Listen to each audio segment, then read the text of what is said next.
Incompetent old man, you're out of place. Just get out already.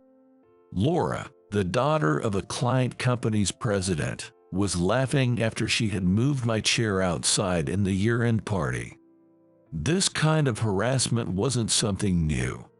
However, just because it had happened multiple times did not mean I had gotten used to it. Recently, just seeing Laura made me break out in a cold sweat and breathe heavily. "You can't handle this. Call Samuel here." What? What do you need my dad for? Someone must have informed others that Laura was causing a commotion loudly. Her father, Samuel, the CEO, appeared. When he looked at me, he started to tremble. "My name is Kevin. I'm 42 years old and work in product development department at a stationery company called Smile Office Supplies. My job is to create stationery products that will be big hits. It's quite rewarding, and I'm always searching for clues for new products in the back of my mind. To work in this elite department, you need at least 7 years of experience in other departments and a track record of success. Thanks to my various ideas and accomplishments, I have the position I hold today. Although the world is digitizing, there's a resurgence in the popularity of stationery, making it a lively industry. I graduated from what is considered a prestigious university, but I have a bit of a complex about it. It's because I failed the entrance exam twice. Even though I finally got into the university of my dreams, I felt old because my classmates were 2 years younger than me. When my younger classmates try to accommodate me in conversation, it only makes me more aware of my age. I majored in economics at the university. The Department of Economics at our university was known to be challenging, and it wasn't uncommon for students to take an extra year or two to graduate. I was determined not to fall further behind, so I studied diligently. Thanks to that, I consistently ranked at the top of my grade. Our department was small, which was a selling point as it allowed for close interaction with other students.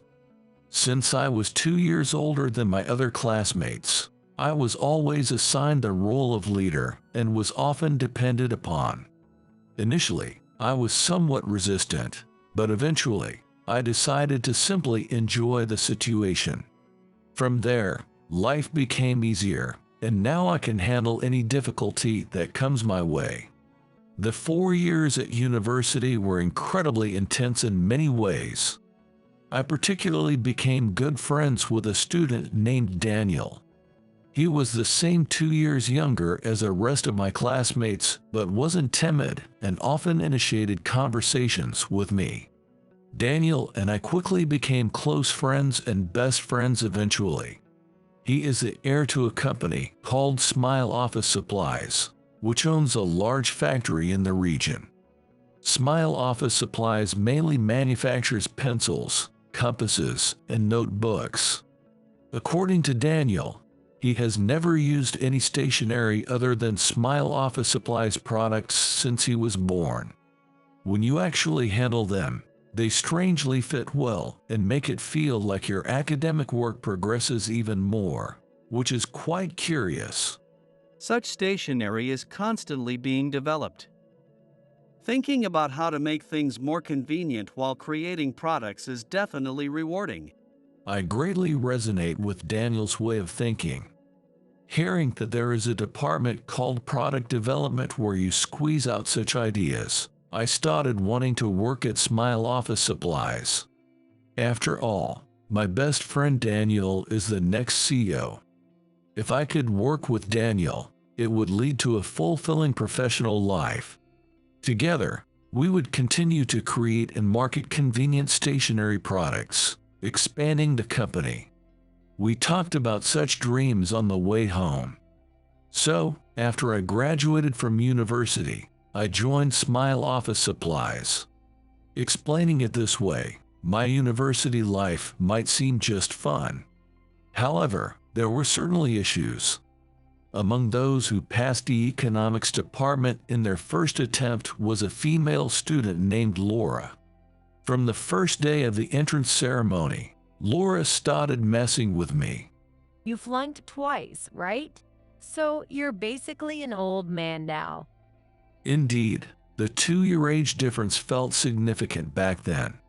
Even without anyone telling me, I was fully aware that I was the old man among them. Even coming from a mere classmate, being called an old man by a woman was tough.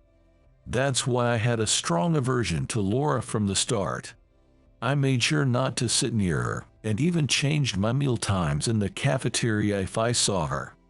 Daniel, who was always with me, helped too, so I rarely had to face her more than necessary. Yet, I'd find Laura often by my side, constantly teasing me. If I'm such an old man, she'd probably have more fun hanging out with the younger male students at university. I couldn't figure out what Laura was thinking at all. One day, another female student from my department told me an unbelievable fact. Laura might not seem straightforward, but she actually likes you, Kevin.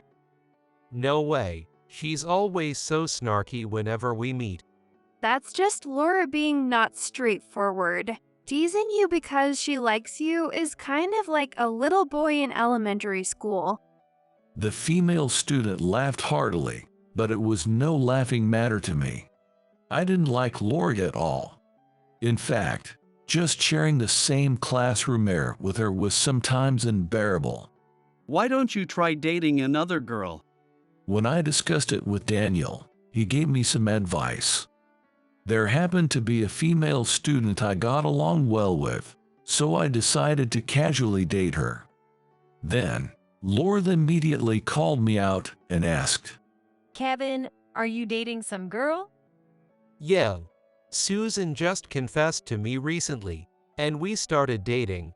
What? You're dating Susan? What do you see in such an ugly girl? Stop dating her and go out with me instead. Indeed, Susan wasn't a breathtaking beauty, but she wasn't ugly either. She had a charming smile. It made me realize again what I disliked Laura's behavior so much. I politely declined the offer. Since then, Laura started to see me as an enemy. In university, I faced blatant harassment and slander from her, so at graduation, the greatest joy was that I wouldn't have to see Laura anymore. However, even after graduating, I couldn't completely sever ties with Laura. Laura's father was the president of a company called Rainbow Paper, a major supplier to Smile office supplies.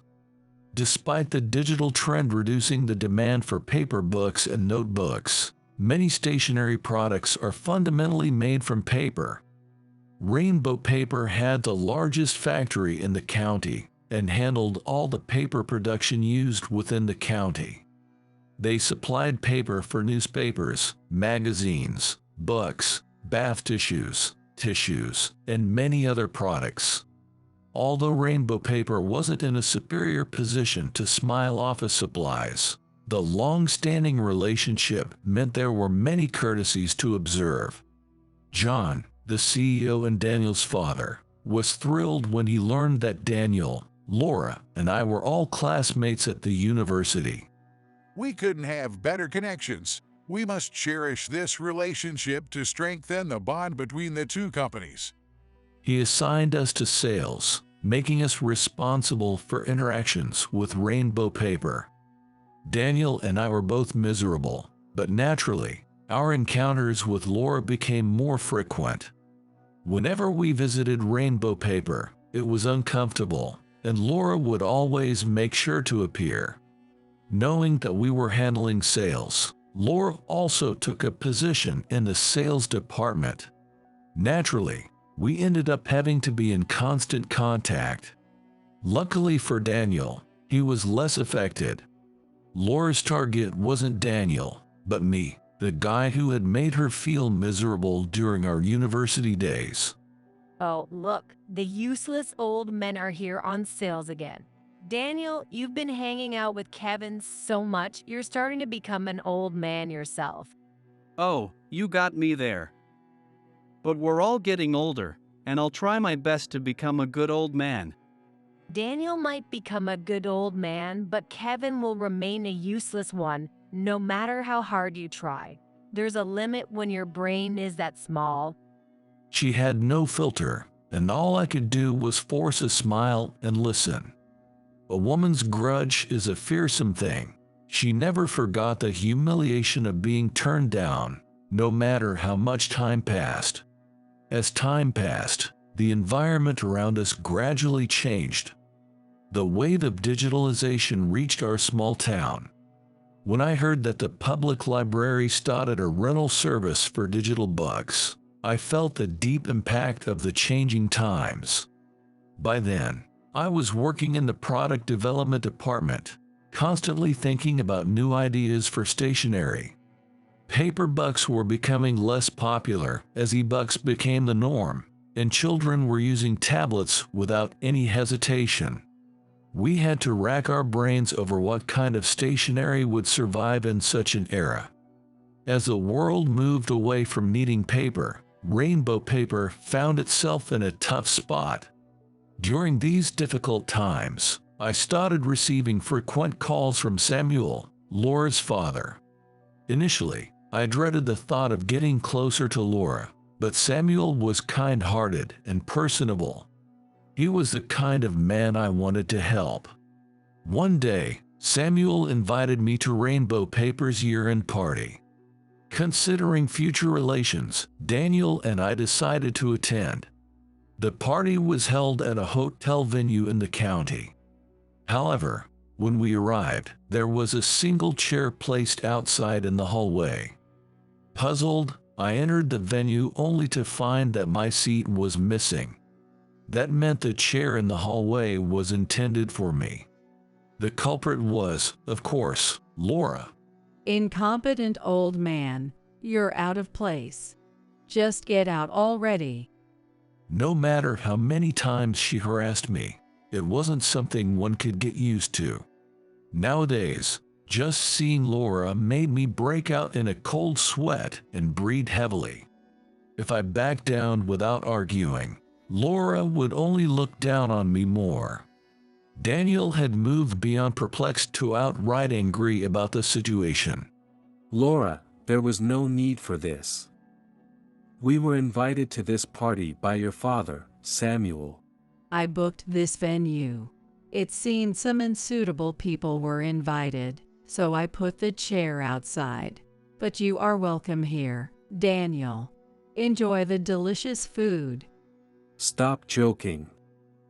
Why are you harassing Kevin all the time? If you keep this up, we'll have to take action. I placed my hand on Daniel's shoulder as he grew heated and spoke to him. Take it easy. Of course, I wasn't about to slink away just because Laura said so.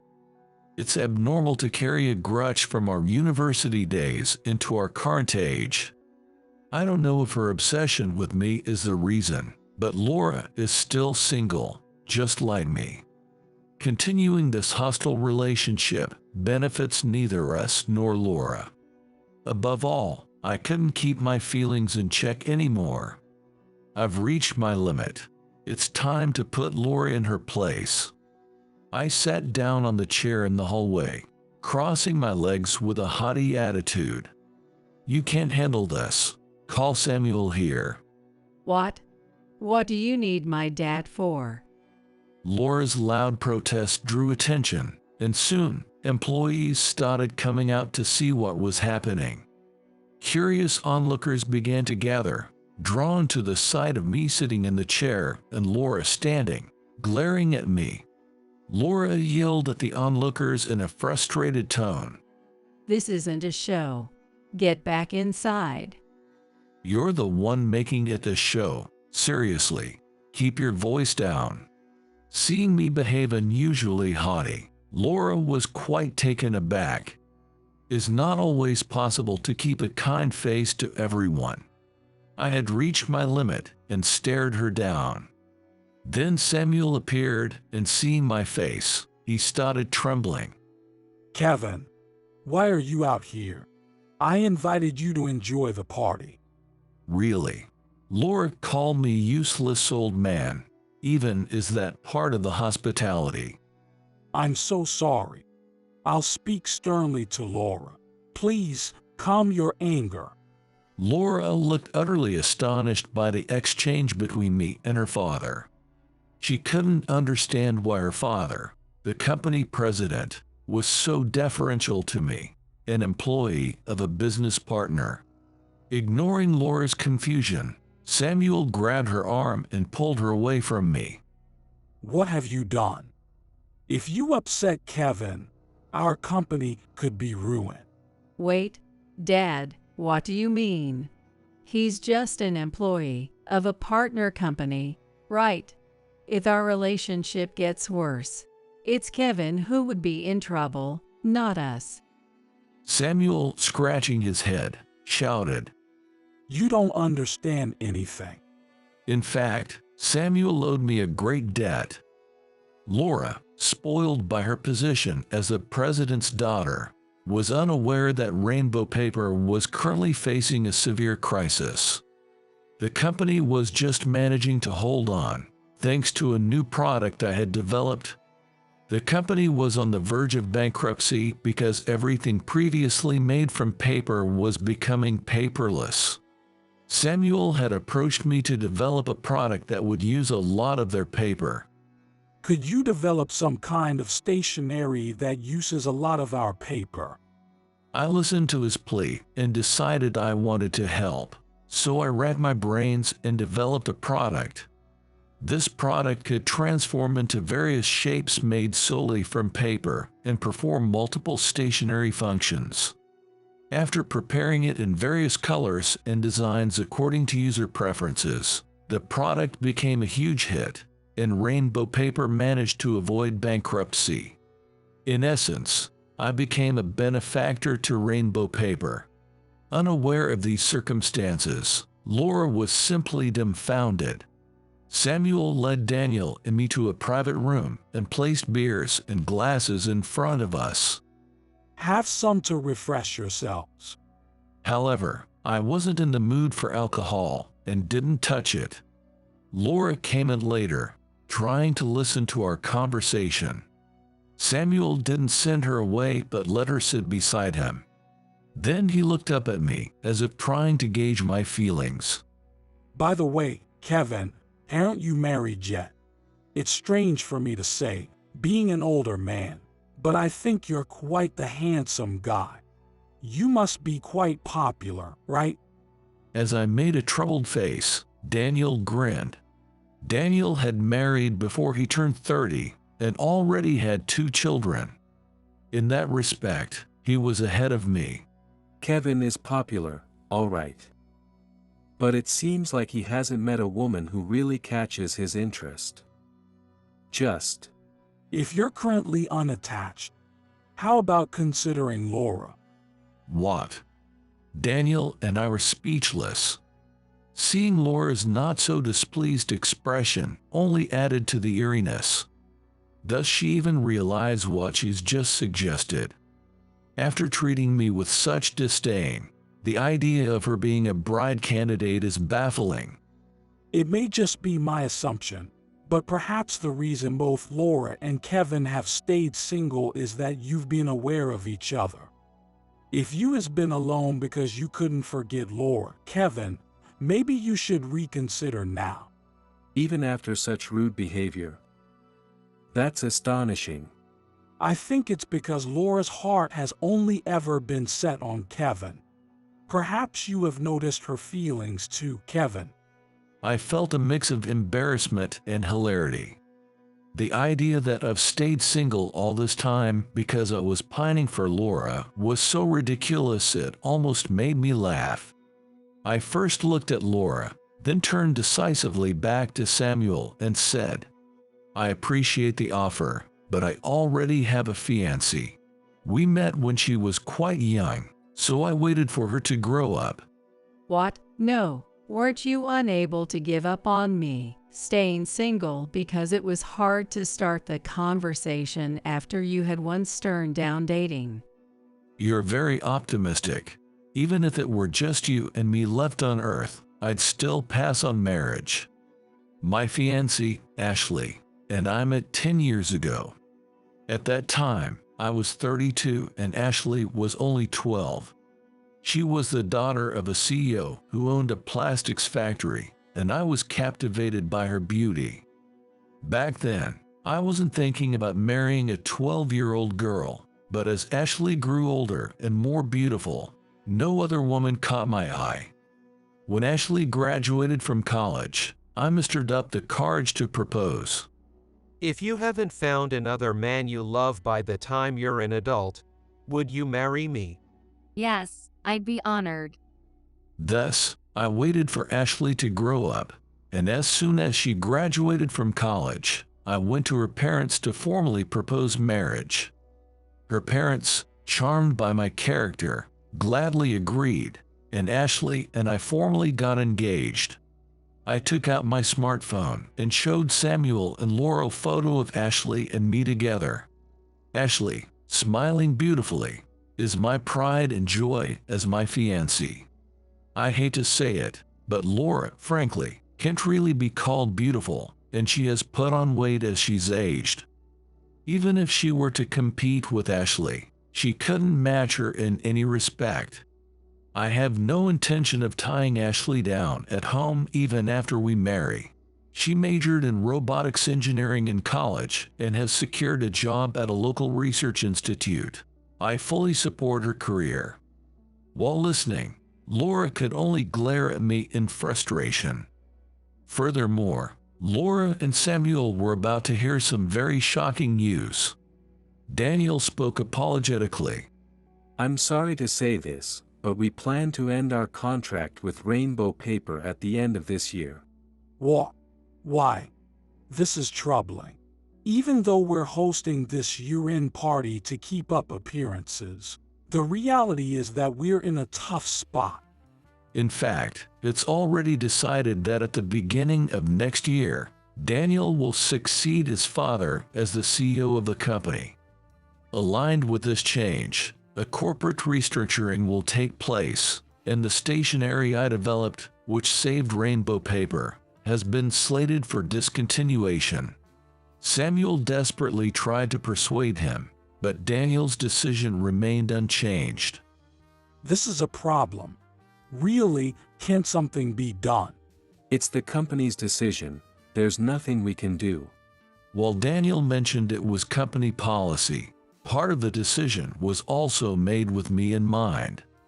The stationery that saved Rainbow Paper had once brought significant revenue to Smile Office Supplies, but now the finances are slightly in the red.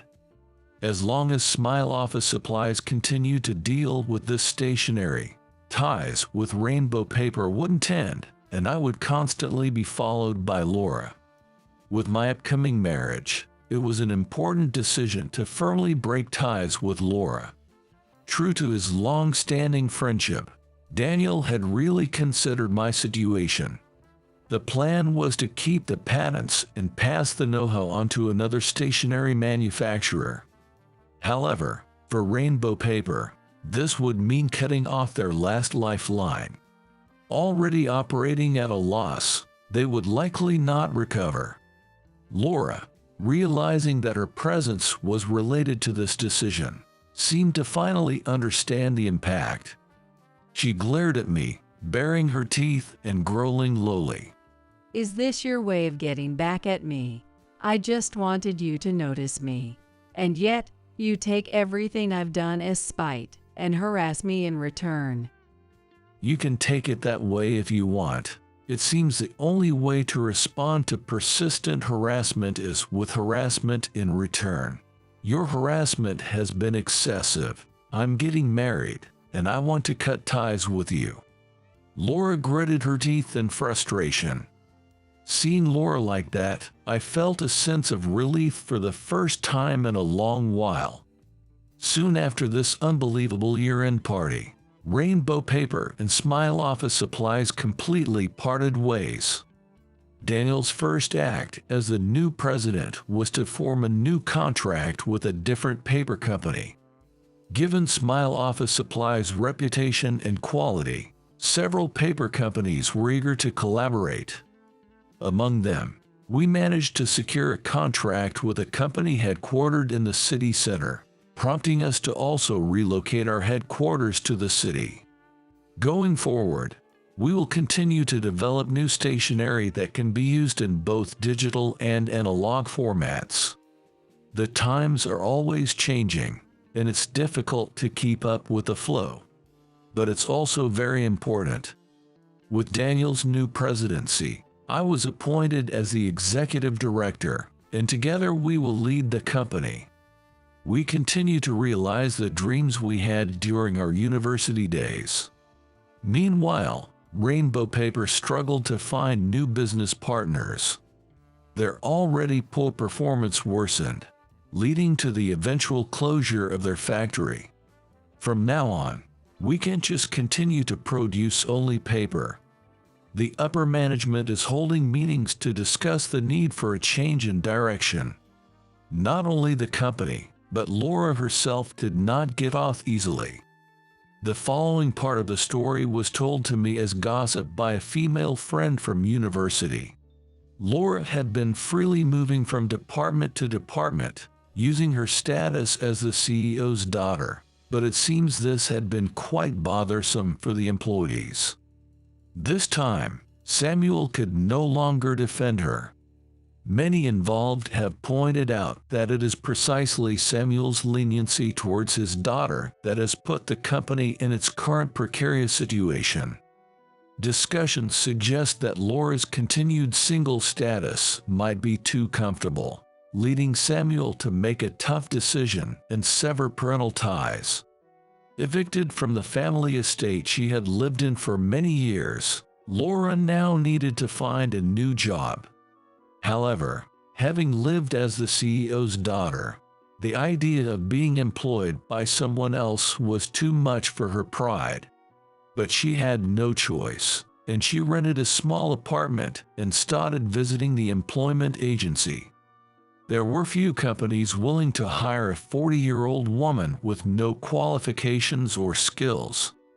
Due to her lack of effort over the years, she couldn't even operate a computer properly, making it impossible for her to secure the office job she desired.